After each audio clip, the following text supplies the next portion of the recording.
Hey guys, welcome to this week's version of Teddy's Teaching Tuesday. And today we're going to be covering some low back health topics with the topic being spinal compression versus traction. So let's get to it. So the big thing I want to disclaim before diving too deep into the topic is that I'm not a chiropractor, a medical doctor, or a physical therapist.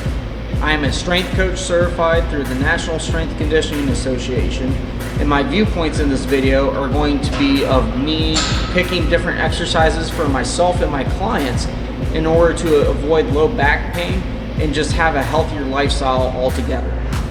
So let's dive into it. So with nearly 80% of Americans having some form of low back pain within their lifetime, I think it's crucial to figure out why this is happening and what we can do to either prevent it or alleviate it as much as possible. So with modern day living, it requires us to sit a lot more at either a desk or while driving to work or just doing a lot of things just in a seated position. So you'll find in this chart here, it does have a lot more compressive forces onto the low back versus other positions that we have within our normal everyday living. So when I talk about compression, I'm talking about the forces being applied to the spine, which cause the discs within the vertebrae to compress over time and may cause some issues within the vertebrae discs, causing pain.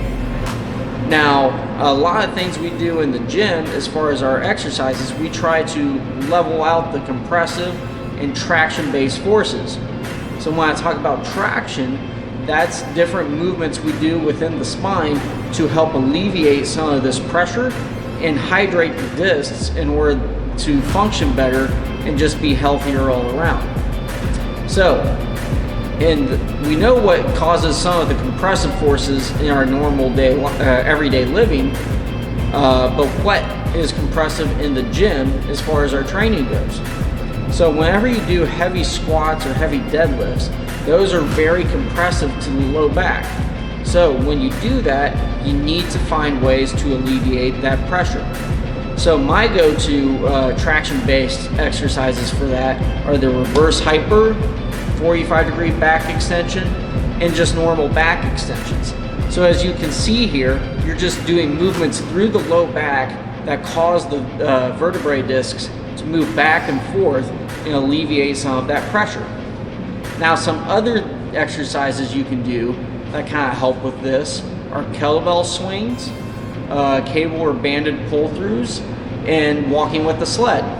So the reason those are a little different is because you are moving through the back, but it's the way the weights are pulling on you, okay? So when you're doing a pull-through, it's coming through your legs, the weight is pulling you back, but your forces are going away from the weight. Same thing with the kettlebell swing and same thing with the sled work, okay? And because those are very constant types of resistance, they can actually feel really good on the low back. Now, a lot of these exercises require a lot of bracing, and you should probably master bracing before doing a ton of different exercises to make sure you have good form. So there's a world-renowned doctor named Stuart McGill that came up with the big three. So what that is a curl up, a side plank, and bird dog, okay? So these three exercises can easily be done every single day in order to ensure that you are bracing properly and can take it on or use that bracing within your lifting. So I hope you guys found this video useful, and I'll see you guys next Tuesday.